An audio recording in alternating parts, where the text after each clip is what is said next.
So everybody, welcome to this second part of the day. I know we are a little bit tired, but everything's going so great. So thank you for being here. And I am really glad to moderate this presentation from Clinton Tolley. And I'll let you know when you have like 10 minutes or so. So yeah. So the whole session is 1 hour.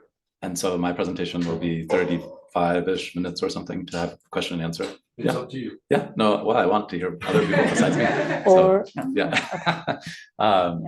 So is that, are we starting? Yes, yeah, okay. yeah. Well, so thanks everyone. Muchas gracias a todos, especially the Instituto for hosting and the community here, Efrain for the wonderful leadership and organization, and all of the team that's making it possible. Julia right next to me and others. We're all very grateful for the session so far. Have been awesome. The experience has been great. Very much looking forward to the second half after this. If we can get over this big hump of a talk that I have to give, but no. So it's going to be really nice all the way through till Saturday, and we hope everyone joins for the whole thing. So the other second thing that I wanted to do, so let's see, am I already doing this? So welcome and thanks. There was supposed to be some kind of homage to Karl Emmerich. He's getting older. He was going to be one of the keynotes, yes. And we're very sad that he couldn't make it. He's obviously in a lot of different ways influenced a lot of our thinkings, careers, our hearts. He's just a caring guy in all kinds of ways, very thoughtful and very funny. So we definitely mourn his inability to be here, especially for Robert's talk, so he can make jokes about the joke talk. But I hope that something in what follows captures some of the variety of interests that he has had and the topics that he has pursued in his research and thinking. And so in this way, it could be dedicated to Karl as a light homage. I don't know if he should see it because I don't want him to judge it if the quality isn't high enough. So, but between us, it will be dedicated to him. And then the last thing, just as a plan for what follows. So the title is The Substance of Humanity, Ontology and Axiology, and Kant's Anthropology. And so the talk itself will have 6 parts. The first one will be my attempt to give us some points of orientation using different parts of the recent history in this geographical location. And then I will try to introduce in the second part some of the pre-Kantian thoughts about some of these issues. And then in the third part, a first pass through some Kant passages or thoughts that seem to line up with the traditional picture. And then I will make you wait all the way until section 4, where by then all of you who have read especially the first critique and the dialectic will be thinking, but what about that part where he seems to make it sound like we can't know any of the stuff that you're talking about, the paralogism, or maybe the third antinomy. And so we'll take up some of those topics there once they're staged in the right way. But we'll keep moving because the point isn't so much just about the individual human as the title has humanity. In the 5th section, we will take up Kant's views on collectives, collective human communities, and especially in relation to personality and substantiality. We'll explore some questions there.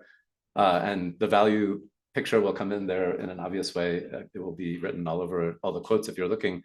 And then in the concluding section, I want to raise the possibility of what would be the highest form of humanity and the questions about its substantiality and personality at the kind of cosmic or even supramundial scale. So it will go to a speculative place. Some of you are probably already anxious, but just take deep breaths. It's not the Hegel Society, I know, so I won't focus so much on that. But if it can soften people up to wonder, maybe is Hegel onto something, that could be okay too. So, okay, so without further ado, we'll keep going.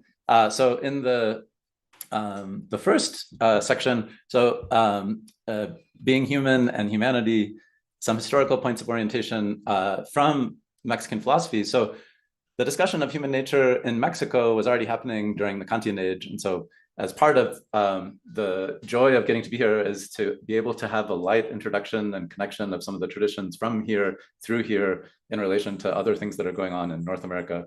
to the north. So I wanted to do a little bit of that just in this first section, also to help set the mood. These are some of the topics that we're going to be talking about, and maybe some questions that you might already have, just given the first pass through the material.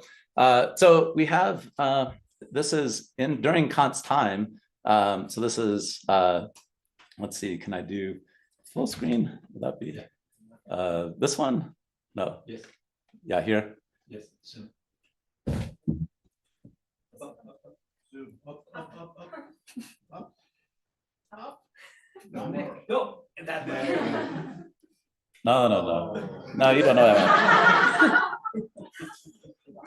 one. Is there like a view? You can press the plus sign. Well, I don't want to zoom it. I want to have it be full screen. Like full screen mode. Yeah, right. Well, he just that one. Oh, but it'll be easier for people to see. Okay, and more dramatic. So this is a Mexican philosopher in the 1770s writing about the topics that we'll be talking about, Benedito Diaz de Gamera. And so writing several different works. One that we'll look at for a second at least is the Elements of Recent Philosophy, in which he presents exposition and critique of a bunch of philosophy that's happening around the world, and also presents his own eclectic or selective version of the philosophical truth.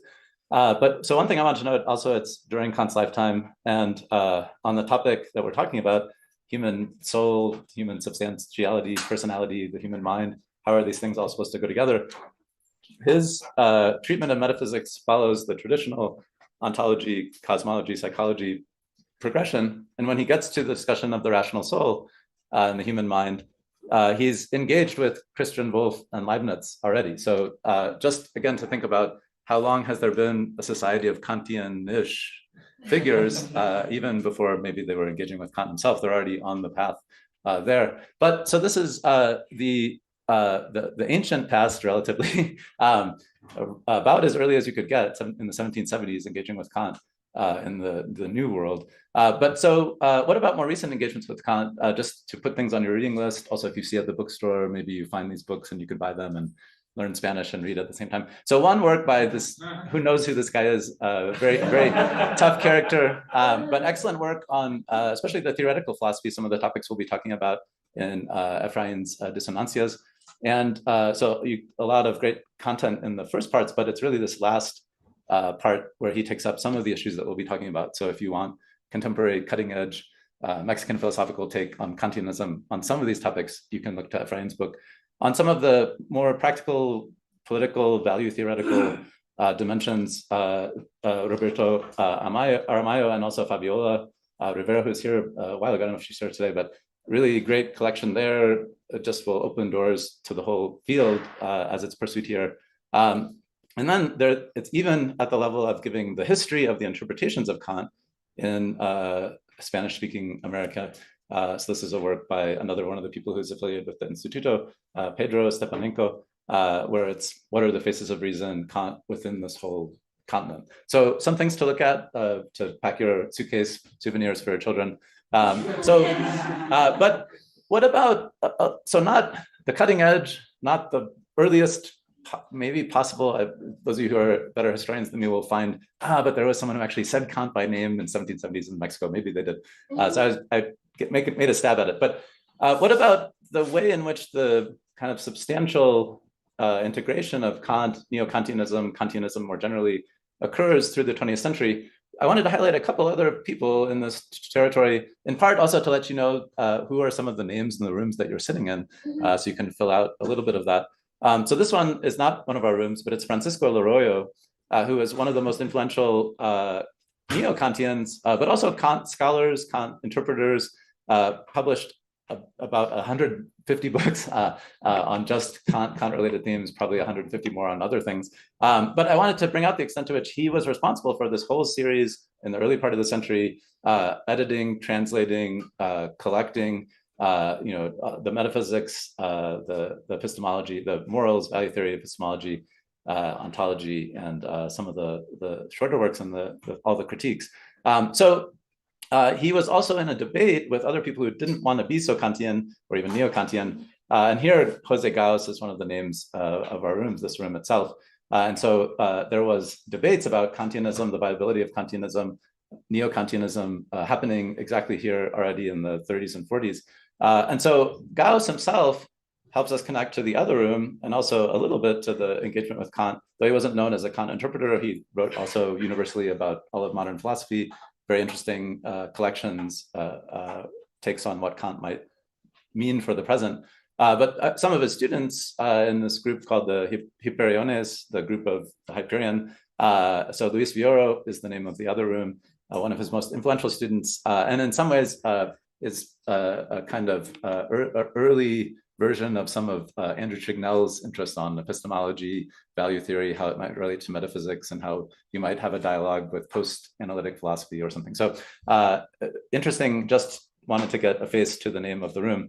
But another member of the Hyperion, which will be much more relevant for the general kind of problematic that we'll be talking about, is Emilio Uranga, who was also a student of Gauss and a colleague of Villoro, and criticized by Laroyo because Laroyo criticized everyone. But he has a work which in some ways is in the same family of the inquiries that we're going to try to talk through today. And so the work is called The Analysis of the Being of Mexican, the Mexican, or Lo Mexicano, and it's unclear exactly what it's supposed to refer to. That's part of what we're going to figure out with the human also. But in the course of developing an analysis of the being of being Mexican, he also puts forward a general or seemingly general thesis about the being of humanity or being human. And so in this, we have a kind of pull that we could be thinking about in relation to the discussion of Kant's works himself. What would it mean for a human or humanity at whatever grade to be substantial or be a substance? Can we think what it means? Maybe, but do we have any evidence that it's true? And does, especially drawing on Heideggerian themes, is all the evidence pointing the wrong way, that our life is fragile, it's about to expire, in fact, very quickly will?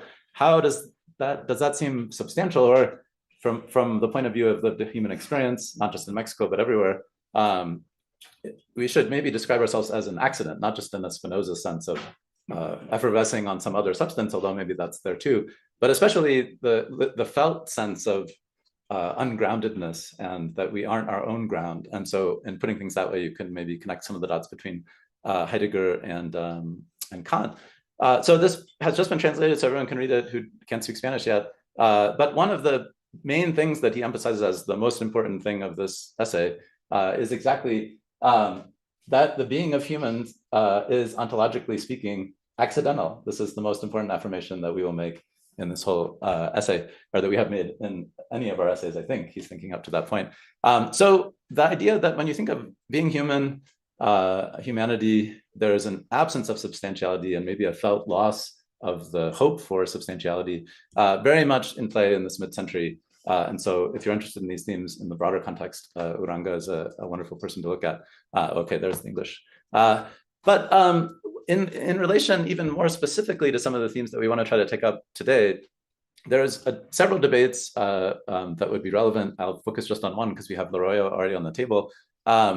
Is there a specter of a kind of spiritualist metaphysics of humanity among some of the Mexican Kantians of the period, especially Laroyo? And so is there a way in which, even though they don't want to align with Uranga, they do share, or Laroyo does share some kind of fear or at least antipathy towards commitments about the being of humanity that would include within it substantiality in almost any sense. And so we can see this. He has a debate with another Spanish-speaking philosopher from the South, Francisco Romero. And so here it's an exposition and critique of personalism, especially spiritualist personalism in our time. And so it's a series, it's an open letter, very nice work, very efficient, taking up some of these themes. And so what kind of spiritualism does he have in mind? It's post-Hegelian, most figured in Scheler in his critique of Kant, or at least neo-Kantians, as giving up on the idea of substantiality and being left with just functioning activities. If you're thinking of Cassirer from substance concept to function concept, what would that mean to say humanity is just a function? Or what do we want to say? So maybe you can make that all make sense. Scheler threw up his hands and said, no, we have to critique this. So this giant work was very influential around the world, but especially in Mexico. And in particular, some of the pieces of the commitments that Shaler wants to rehabilitate or recover from the post-Kantian tradition in people like Hegel and others is exactly this idea of where is the substantiality? Is the concept of a person merely a functional concept, or does it have to be more metaphysically weighty?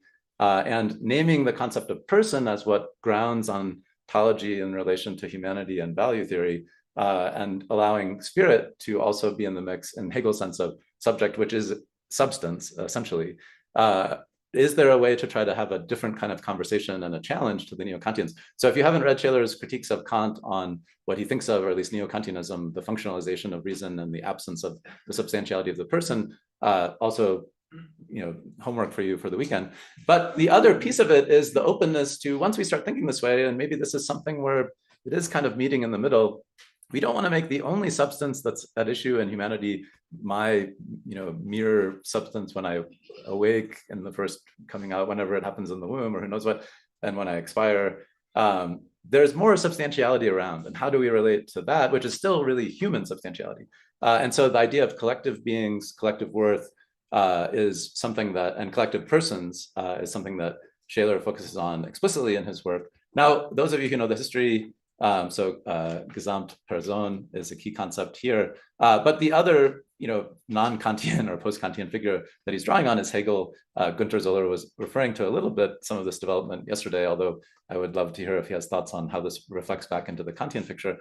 So in Hegel, we know there's other forms of personality that aren't just the individual human person. And so in his doctrine of right and objective spirit, the family turns out to be a person in taxonomically, structurally, the same sense as the individual person, and not just the personality of the family, but the kind of self-conscious ethical substance, which is the state, meets the conditions of this too. And so we can see Shaler trying to channel some of the post-Hegelian thought to challenge back where Neo-Kantianism has gone about the substance of humanity. Now, Laroyo is himself very critical of all of this, but especially the move in Shaler and in Hegel towards where will the substantiality of humanity talk end, or where will it go? I mean, so yes, we are in some sense substance as person, spirit, not just functions or whatever. But then there's also collectivities, which are persons and substantial. And then how far will it go? And, you could see, well, are we again, maybe like Oranga is worried, there's just a kind of deep level weaving that's going on, and we're not none of us are any of it. And so we really should stop using the term substance, like we just know that. And so Shaler wants to go all the way in the Hegelian direction that at the bottom and top and end and everywhere is an infinite person, that's the bottom level. There is substantiality and personality. Now, is it human? So that's a harder question. We'll get to that at the end. Some of it involves how are they interpreting the incarnation through Christianity, and the truth, the possible truth in it is the highest form of personality and the ground of all things in some sense, show itself to be human too. Like, what would that mean? So that's where we're going. Now, I know a lot of people are spooked, but okay, just some more Shaler quotes. But here's Laroyo challenging Romero, now that you have all the setup, on exactly these points, and claiming in his own voice throughout the work to be putting forward what he takes to be the kind of deep truth of Kantianism, in part what we get from thinking about the dialectic in a certain way, what we can't know about from the paralogisms, the restrictions, and from the doctrines in the antinomy about the causality that seems to be around us, but can we prove it is ours? So here in Laroyo's work, even the concept of person doesn't get all the way to substance. It's just something like an idea that connects unities functionally. We don't need to presuppose anything metaphysical, anything substantial. There's a bunch of other concepts that will be sufficient. Francisco Romero wants to go back to this metaphysical definition of the person that goes to the individual spirit, or at least spiritual substantiality. And we just don't need that.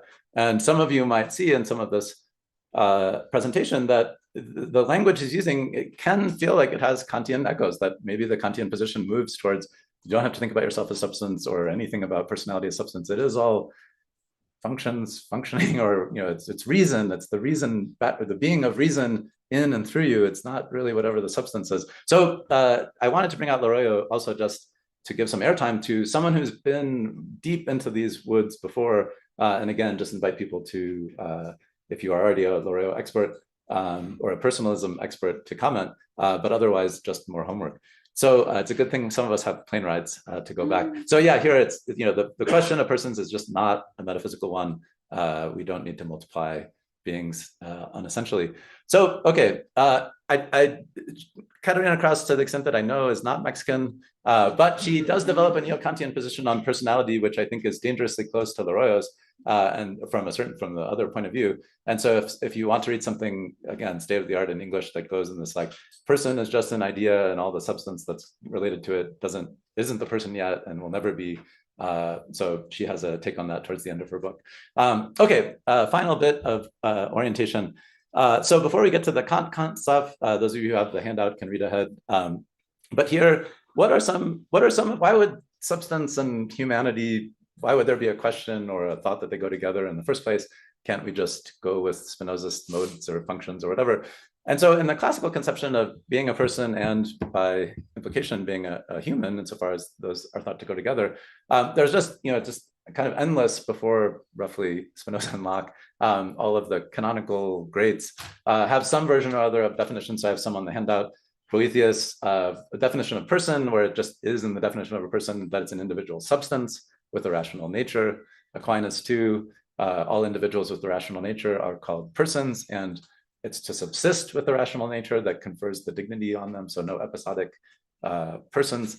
And other, we could multiply those kinds of quotes endlessly. So the idea that there could be or should be, or we're presuming there to be some connection between human, maybe through person to substance, is an old thought. Now in the period of Locke, so this is, do I have some critical questions from Locke? We won't, again, there are some quotes on the handout, but one of the achievements some people think that Locke made was to try to separate, especially the concept of person from the concept of substance. And you can see prefigurings of Loriot's attempt to do so also. The person is a kind of being that has reason, reflection, consciousness pertaining to it, but it really doesn't identify, it isn't identical with any individual in the sense of a substance, or even any soul. And so if you're looking at his essays, he has these various kinds of thought experiments about, sleeping and waking Socrates, the day and night man are two different persons, even though they're all rooted in the same soul or substance. And so this idea that we could detach personality from substantiality, at least in a intimate interconnection, is all over Locke's discussion in the essay, as many of you probably already know. So here's some recent work by Jessica Gordon-Roth and Shelley Weinberg, really excellent. You can get up to speed on that if you don't know anything about it. But he also goes on to differentiate not just person from substance, but person from human. And so this is not as often emphasized, but so if you have the handouts, some of the quotes, so he thinks these are just different concepts. For one, they don't contain each other. So the unity of substance doesn't comprehend every kind of unity. There's an idea that goes with substance, another that goes with man, and a third that goes with person. And they are three names for different ideas. And we just have to deal with that. And we have to be careful when we're talking and thinking. And so then he goes on to say, well, how would the concept of a human differ from the concept of a person? What the concept of a human includes is not just unity of reason, et cetera, but it does include the substantial commitment. So it's an interesting point that even in Locke's anti-substantialization of the person, he still wants to be committed to the substantialization of the human. And so the split in personality talk to substance and also human talk, we can trace at least as far back as Locke. So those of you who have worked on this, I'd love to hear more thoughts as we keep going. When we get to Baumgarten, so this is the last of the prefigures. Baumgarten is in some ways more traditional. He doesn't want to throw over the idea that the human is both a person and also because of its substantiality, and that every person is a substantiality. But he feels the pull of something about the intellectual faculty as wherever that is, that's really what defines the person. And maybe it's only in one dimension of the human or one of the two substances that are in commerce that define the human. And so in Baumgarten, we have the idea that personality does go with the faculty of reason, but it does determine a substance as intellectual. He calls these substances spirits, intelligences, persons. And then he defines the human being as a being that has a soul, that has this faculty of reason, and is in commercio, with the human body as well. And that what constitutes the animal in general is this interconnection of soul and body. And what constitutes the human being is, in effect, a particular kind of animality, so rational animality. But now we have to hear it in just the right way. It's not that the human is really the rational part. The human is the commerce between the rational as the soul and the body that is pertaining to it. And so, the influences of Locke and the tradition hit ahead here. And those of you who can guess where it's going with Kant, you can think through, okay, so what is Kant's take on this tradition? Now, Baumgarten also is open to the proofs, in part because he thinks this is how the Christian doctrine would have to go, that in some sense, the human soul is its own personality or is its own spirit. And so it could exist without the body. And because of that, it would be substantial. It would have the faculty of reason. It would be an intelligent substance. And so we should call it personality. Also, it should have personality. So could personality be predicated not just of the human as a whole, but just of the human soul? And should we call them, therefore, the human soul on its own, a spirit? So I have a bunch of quotes from his Metaphysics, if you're interested, again, to get some of the keyed in terminology and Kant's discussion of all this. And when we get to the paralogisms, there's a bunch of terms in play, and maybe when you've read them before, you just run them all together. But in the tradition, especially after the classical, the Locke, the Baumgarten, careful composite structure, they're all very nuanced and they mean very specific things. And so that's what we want to try to track into Kant. The last little bit, just because this will get to the collectives, is already in Baumgarten. He considers the possibility of a mystical possibility of higher levels of commercio, which wouldn't have human souls and human bodies coming together as a human being, but of human beings coming together in a commerce, which would yield a new person. And so he calls this, the whole of spirits is itself a mystical body, corpus mysticum, a moral person, persona moralis. Now, those of you who do political philosophy and legal philosophy, the idea of a moral person isn't totally foreign, and Locke himself tries to talk about it. We're going to come back to that as we keep going forward. Okay, we have to go forward though. I'll first pass through some Kant material. Again, if you have the handout, there's a lot of quotes there. The main points that I want to bring out is the extent to which he just always defines the human being as an animal, as an animal in the sense that Baumgarten does. It's a commerce between a soul and a body. And he always, so a famous place is in the groundwork, but also the religion, always talks about our humanity as involving personality, but also involving animality. And so for those of us who are wondering, what is it to ask about the substance of humanity? It's a different question than the substance of personality per se, if we're in this tradition of thinking like, not with Locke, that personality doesn't go with any substance, but there's a special kind of substance that might not need a body, but we wouldn't therefore say it's the human, or at least we would have to entitle ourselves to say that. So that's a key point. Those of you who know some of these religion quotes and the groundwork quotes by heart, that's what I have in mind here. Now, not all relations between substances are commercio. So the divine in relation to the world is not in commerce in this way. There's not a reciprocal determination of some higher personality. But in this passage in the lectures where he explicitly rules out God from being in commerce with the world in the way that the human is in commerce with the soul, he does explicitly say, well, but humans are in commerce. They are constituted by this kind of commerce between the soul and the body, and to the extent that the body is in commerce with other bodies, and maybe the soul is in some kind of commerce, who knows what, with other souls. That is a point of contrast, but the main part that's relevant for us is that it's a reaffirming of the human as itself commercial in that sense, in its very being. Okay, so now again, a lot of you probably from the beginning, if there's anything we know about Kant, we can't know things about substances, especially ours. And isn't that the whole point of the paralogism, that, during the analytic of the understanding, we define a very abstract concept of substance, and we can give rules for its application to the deliverances of sensibility. But it seems almost only always for the objects of outer sense. And then when we get to the paralogisms, it can sound like we can't say anything about the inner sense. And so wouldn't we lose one of the two pieces that we need to say of the human being, that it's substantial, because it's supposed to be the commerce between these two dimensions. Now, one thing that I just want to emphasize here, just to put a finer point on the terminology, is that Kant never says that it's the being of humanity that's the topic of the paralogisms. Explicitly, the object of inner sense alone, so considered in complete abstraction from outer sense. And so already there, having the tradition in mind, we can either have the pure relation to it in consciousness or self-consciousness that Locke was talking about, which is he himself doesn't think it's the human, or we could have something about inner sense sensibly constituted. But then again, it doesn't give us what we would need to say, oh, we have a human there, because we don't yet have the commerce with the body. And so what could we know just on the basis of our relations to the object of inner sense, considered independently of all relations to outer sense? That's just a different topic. And so I won't have time to defend that, but I want to make everyone feel comfortable that we're not running into the Kant police already on the second step. It's like, oh, here, you violated the paralogism, come back, come back. It's just not the topic. And so you would not be judged to be in violation as of yet. We'll see where we go. But we'll move a little more quickly.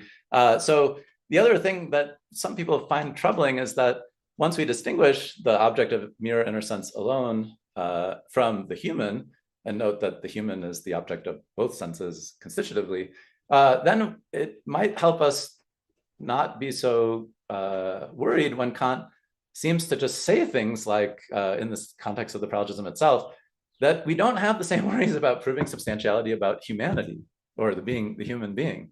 And so here's a quote from the Prolegomena. You can read it on the handout. The persistence of the soul during life can be inferred. The death of human being is the end of all experience.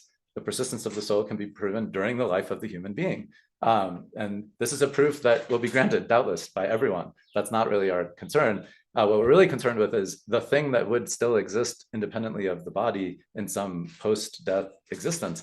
And in the V paralogism, he's even more explicit. This is in the comments on Mendelssohn. The persistence of the soul merely as object of inner sense remains unproved and even unprovable, although its persistence in life, where the thinking being, parentheses, as human being, is at the same time an object of outer sense, that proof is as clear of itself. This is not what the rational psychologist needs, but if you are interested in that, we can just say with a full voice, humans are substantial, and we know that.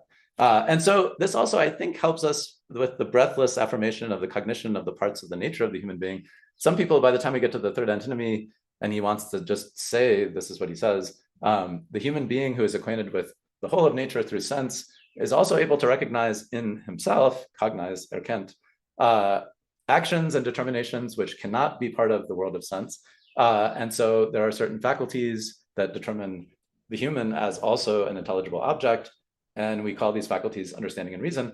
And he just uses the term erkennen as if it's no big deal. It doesn't even comment on it. And this happens more than just this time. You can get a list of a bunch of these kinds of passages. Again, if you're thinking like, doesn't this violate all kinds of dialectical, laws? And it just would be strange if he would say this without any comment and think, on the page before, I proved the opposite. So my hope is that shifting the topic of the paralogism as explicitly the object of inner sense alone in a relation to through inner sense as one topic, and the topic of the human being as a second topic, might help soften some of the points that I'm trying to make as we go forward. Okay, so with that, fully crystal clear demonstration of the substantiality of human beings, at least insofar as we're alive. I also want to note, and this is, so already you might be worried in a Loreo way about the previous section, but he maybe takes a couple more steps towards the Shaler spiritualism or the Hegelian spiritualism when he starts identifying humanity, so Menschheit, not just Mensch, as including collectives of individual humans, which are themselves, the collectives, persons. And it seems like we should say, if the concept of person entails substantiality as the tradition has it, and he's agreeing to that, then they too should have a kind of substantiality. Now, when we look at what he says, so it's not as if substance is the main concept in which he articulates all of this, but he does, when he talks about the state, for example, he talks about the state as a moral person, and then he talks about it as a being that can only be disposed of by itself, and there is no way to aufheben its existence as a moral person, unless, and so the metaphysics of the state are quite interesting. But when we get to the level of the entire species, it's even more interesting the predicates that he wants to use to apply. So here, if we were wondering, immortality, is a worrisome predicate for the human being. Are we immortal? Do we have a part that's immortal? Maybe we can't prove that, but we are substantial in some sense. What about these collectives? And then once we go to the level of the human species, now the ultimate goal of the whole species is to develop reason. But as he says in the essay on the idea of universal history, it's not to develop it completely in any one person, individual, but only in der Gattung. So that's where reason is most reason. And so if we're thinking personality goes with being an intellectual substance in possession of reason in the highest degree in relation to the human, that only happens at the level of the species. So it has the most entitlement to count as moral person and substantiality in the intelligent sense. And then also just another quote from this essay, a species of animals should have reason, and each member dies, sterben, is compatible, as puzzling as it might be, with the species itself being unsterblich. And so he predicates immortality in relation to the species. Now, with what right does he say that is interesting. But again, not even really slowing down to make all the dialectical kind of qualifications, raises this question of, does the Gattung understanding of Menschheit include within itself substantiality and at an even higher order than whatever might be for the individual case? Okay, so you can see where all this is going. Substantiality and co-substantiality in the final end of all things. So though Helga's talk was very convincing about the need to move from the state of nature to the civil state, and then also rethink what we were thinking of as the contrast in the first place, in all of Kant's writings, the genuine end of all things, that's the highest political end that we can have as juridically interactive members of our species. But there's a still higher end beyond that. Robert will talk about this tomorrow. The higher end is the move from civilization or Bürgerlichkeit or whatever to Kultur. And what is that? So that's a kind of commerce among people in which the society that has this universal administration of right is setting up the possibility of this still higher aim of humanity to be attained, which is the developments of all the predispositions in humanity, including the ones about feeling and cognizing, and so at least art and science. And also, even in relation to the ethical aims, it turns out this culture gives way to not more state things, or even a universal federation of states or whatever Gunther was helping us explore the differentiation of concepts, but a church. And so what is the final end of the human species? In what does its highest form of eternity, immortality, substantiality, personality consist for Kant?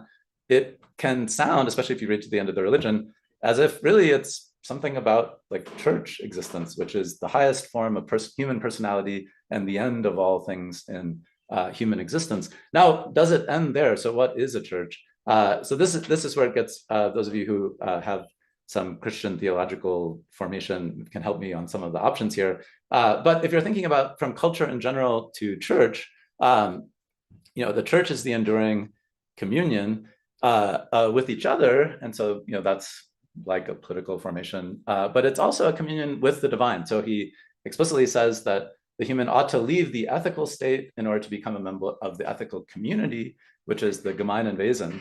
And then a member will also be the divine in this community, where that's not a member of any state or juridical configuration. And so the idea of this kind of people, unification of humans, is the idea of a people of God. So that's how he describes it. And the of there is God in relation to the humans in an ethical community. And so I think I have this next, oh, sorry, no, got to go back. Not quite the end. Sorry to make you turn up here. But so what happens in the church? It's very striking that there's no juridical organization. In fact, it's the archetype for any other kind of governance that's founded merely on human beings. And then in this community, in every community of this kind, Kant says explicitly, the divine must be. And so if the membership of the commerce gives rise to the personality, is there a way in which the union of the divine in the church with humanity is the highest form of human personality and the most substantial of all. And so he ends the discussion of the church with, again, alluding to the incarnation and the Pentecost, that what this looks like, this community, will be, it's ruled by God, yes, but it's God as member. And so the ruling is unlike any other kind of rule we have. The formation is unlike any other political relationships that we have. It's more like a constitution of a household or family, but it's the kind where there's holiness in the son immediately, and there's a blood relation of all the members of the whole family that comes together in a way that the blood itself, and he uses this language, is the union of the hearts with the divine. So the substantiality in that very specific sense of the principle of the life of this gemeine Wesen is the union of the commerce of the divine with the human. So we already know Kant thinks the divine is not in commerce with mere things, but we also know that the human itself is a commerce with things. And so is there an opening for the commerce to obtain in community such that, as Hegel also thought, the deeper truth of the Christian idea is that the divine isn't alien to the human, and the highest form of both is to be both consubstantial with the Father, all those kinds of things. So hopefully by now people have some questions, and now we really can get to the end. Gracias. Okay, thank you.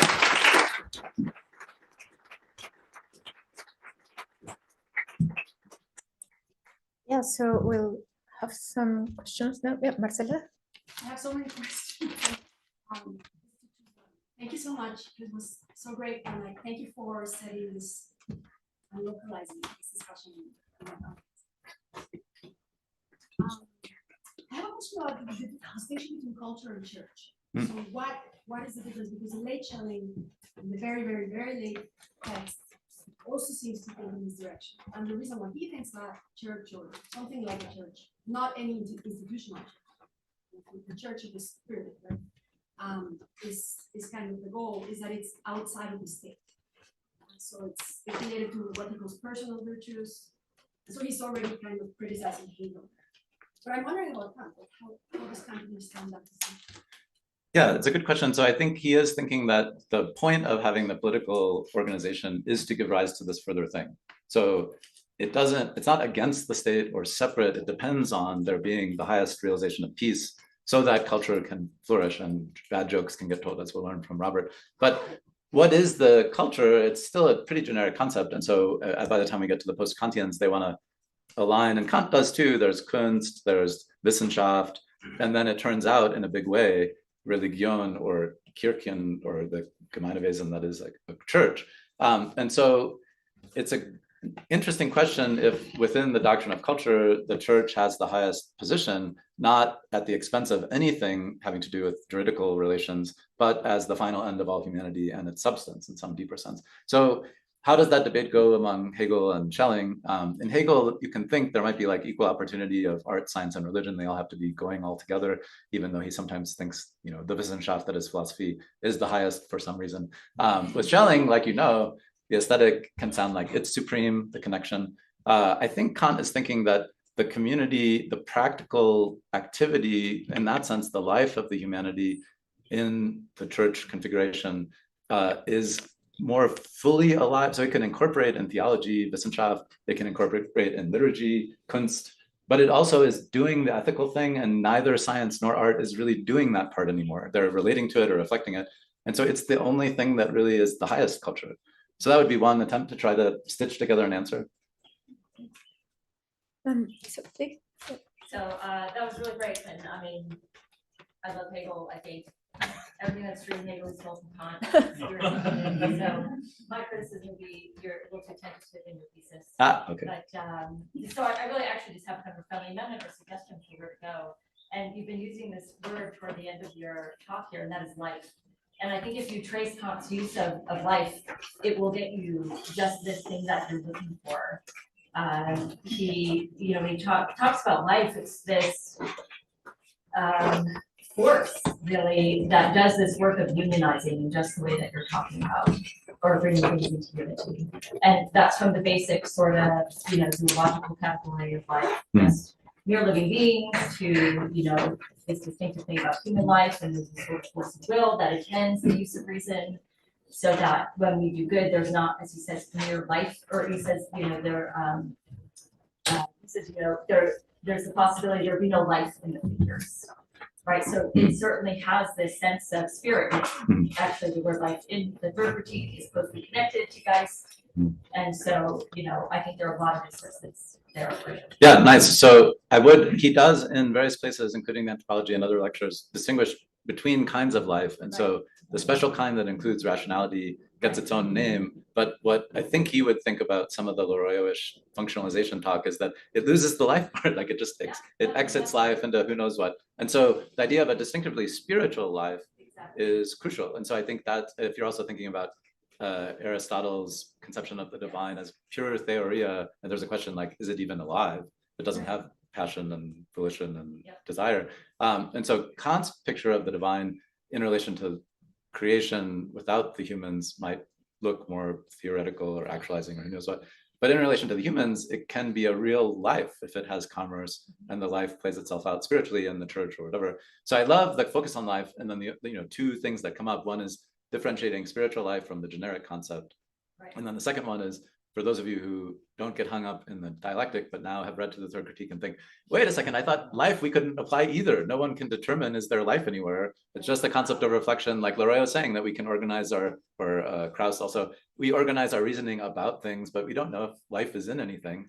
So here again, I think the specialness of the self-relation of the human being, we do know in that case, at least, there is life. And so can we leverage that towards the broader picture? No, but I very much appreciate it. Also, thank you for the solidarity. Okay, so Professor Günther. Hello, thank you very much. That was a great presentation. And in view of the homage at Carl, Yes. Also of the metaphysical orientation, Yes. the reference to Mexican philosophy, I would like to ask a more general question about the relation between religion and philosophy with regard to Kant, and especially the role of being either Protestant or Jewish on the one side or Catholic on the other side as an interpreter of Kant. Speaking Yes. from the German perspective here, in the country to our south here, Austria, there was never a real Kant tradition. It's a uniformly Catholic country where positivism arose as an alternative to the current culture, but totally a-religious, where Kant stayed on the index throughout its existence into the 60s of the 20th century. And where only now recently, there's some attempt to introduce Kant at some appropriate level. And in the case of some of the authors that you mentioned, Scheler is a very strong Catholic. That explains his orientation toward values and metaphysics, ontology. And so I would be very careful about putting the spirituality in Scheler together with the one in Hegel that I think is totally different and much less theologically inclined. But I wonder how, in general, you would see the influence of these prior cultural formations that are not so much religion and theology, but culture, Catholic culture, Protestant culture, liberal Jewish culture, and so on the kind of Kant interpreter that one becomes. Yes. Thank No, you it's for a the great talk. question. No, excellent. And I hope to hear other thoughts too. If you have them, please send me an email. Yes, how does one come to Kant, and what does one hope to find in Kant? So I think there is a way in which reading of Kant himself all the way towards the spiritualist reading is blocked from Scheler, even though he tries very hard to be very generous to Kant in a way that most people are not, and reconstructs in his own way the best that Kant can do in this direction. Although I think, like Christy, there's just many more pieces that you could bring to bear and make it sound more like something he would want. In relation to Hegel's relation to Kant as high Protestant, not Catholic. Yeah, I mean, I think there are orientations about what stands out initially, but I don't, I'm thinking in relation to Kant and Catholicism in particular. I'm sure, as you know, there's the whole tradition in the lead up to Vatican II with people like Marshall and Karl Rahner, some other figures associated with the experts who went into the Vatican deliberations, who were trying to reconstitute Catholicism from the ground up in a Kantian mode in some sense, obviously illuminated by the neo-Kantians and the existentialists. So I think at our position, in the early 21st century, if we're looking out, and some of the figures that we were showing from Mexico, who has talked about Kant and how and why and what do they find in it? It is an interesting question. Can we trace genealogically the reason why they found this more salient lies in the cultural formation? That's a great question. But the possibility of doing so and the success with which there is traction in Kantian materials is striking. And so that was as much just to push a little on some people who might assume he's more in the camp that would be not Austrian Catholic, but Austrian positivistisch. And so that, we all know there's only sensibility and something about functionings and there's no substance anywhere. And the Catholic Austrians probably won't say that, even though maybe the philosophical Austrians at certain periods would have said that. So yeah, but it's a great question. I take the point. And I was definitely trying to, in some ways, do an ecumenical between the Protestant Catholics, at least. The doctrine of spirit is also opens the door in some way to the ideas in some of the Jewish theological and philosophical writings, but that's a whole bigger project. Only someone like you who knows all this stuff much better than me could accomplish it. So if you have notes, you can send them to me. Okay. Thank you. So Andrew, please. Oh, thanks, Quentin. I just wanted to, it was a great talk. I wanted to ask a little bit more about what the upshot would be if we started thinking of the Gattung as substantial. So you gestured at immortality. Should we think of that as the onward rush of humanity somehow itself constitutes a substance that will, in its onward rushingness, continue to be because it's a substance, even though all of us individuals perish in the charnel house of history? Or is it something for us individuals as well? Yeah, so in the idea essay, it can be very deflating for some people who, maybe especially Protestant readers of Kant, who want it to be about me and my absolute relation to the absolute. It turns out, well, you're there, but the real thing is the Gattung and the broader, the universal history and even beyond history. And so what is the significance for me? Is there a way in which there is some truth in the Uranga sense that there is a kind of accidentality or contingency or demotion in the end of all things, even if I'm participating somehow? How do I think that? And there could be temptations to despair because I'm not God and I'm not even the Gattung. I'm just mere me. I'm not even the state, or I'm not even the family. I'm really just little old me. And so recovering that, the sense of value. So the value part did get a little bit to the side, but those of you who are interested in this particular kind of question, it is striking that it's the heart that is at the end, and it's the individual's heart. So it's the mystical union of the individuals, not as perfectly rational functionalizers, but it's really bloody in the heart and each of our hearts. And so I know Bas and other people are working on, does the heart have a special claim to the individualization of the person at the level of the individual? And so are there collective hearts? I don't know, that's a good question. But at least at that level, I think the doctrine of the heart is supposed to recover some of the individualized substantiality in the human.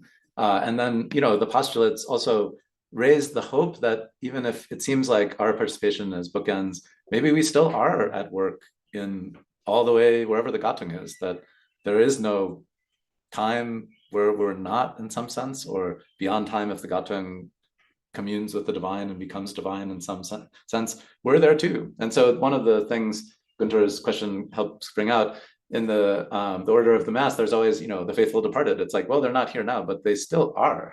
and they're still doing the work. And in some ways, invoking them for help, or all of the traditions, practical ritual traditions, I think speaks to that there's agency still going on in this substantiality that's very individualized. That is the work of the Gattung somehow.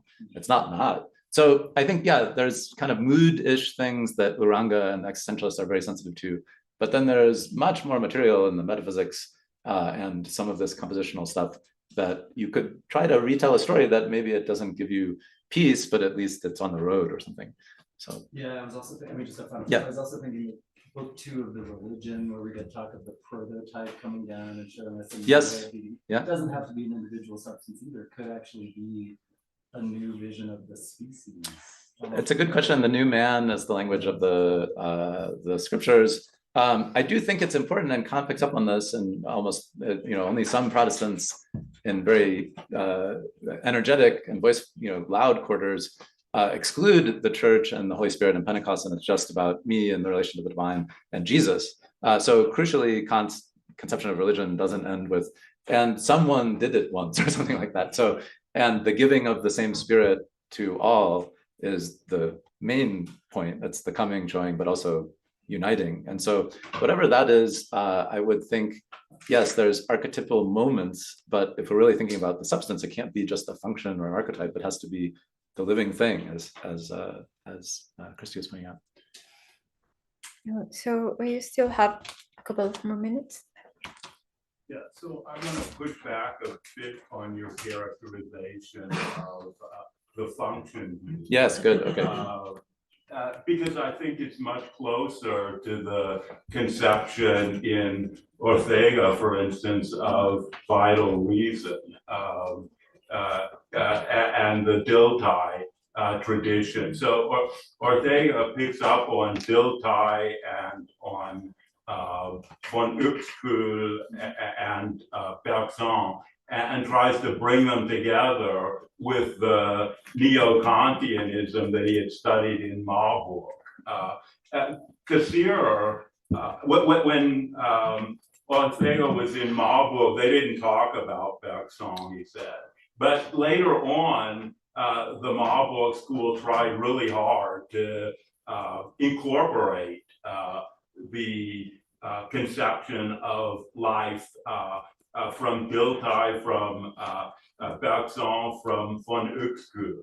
And most of Cassirer's later works is dedicated to providing an account of the function of human culture within the function of life, understood as a functional cycle. So it isn't by any means this abstract neo-positivist conception. I'm not sure it ever was, but I'll just leave it that they tried very much to take on board all of the developments from Kant forward that were trying to incorporate rationality into a wider conception of what living means. Yeah, no, so definitely don't want to say they were stuck in a locked room or something with the function-ish stuff. It's just more, yes, the orientation, if you thought you were inheriting Kant by trying to change thinking as founded in that direction almost exclusively, is there a way of thinking that's not really the right story about Kant, and maybe it's not the right story about the way the neo-Kantians were trying to wrestle with Kant, but it's a common way, you can see with Leroy too, that at key moments there's a hesitation to take the second step, which is not just from reason to something substantial or life generically, but the specific further denomination of life as rational itself in a substance that's collective and et cetera. And so I don't know about the compositional points, the commerce of collectives and the species, if they want to commit to spiritual substantiality at that level. And I also don't know enough about their philosophy of religion, like how are they giving reinterpretations of the church in the same way that Kant is, and where do they come down on it? The points about Loreo, it is just striking that it's, we know idea, we know consciousness, we know functions, we know activity, we know rationality as a faculty, but this extra other thing, like what do we really need it for? It's not that he denies it exactly, but it's just we're waiting to see what work will it do. And so this way of thinking through some of the Kant material is it might already be doing some work in the Kant material itself. And so if the neo-Kantians are picking up on that too, that's okay for me. But I take the point about presentationally being more generous in some ways to what the neo-Kantians, that it's a big family and some of them did much more. That seems exactly right. So. Okay, so I guess we'll wrap it up here. Mm-hmm. So yes. yeah, thank you, Clinton. Thanks, everyone.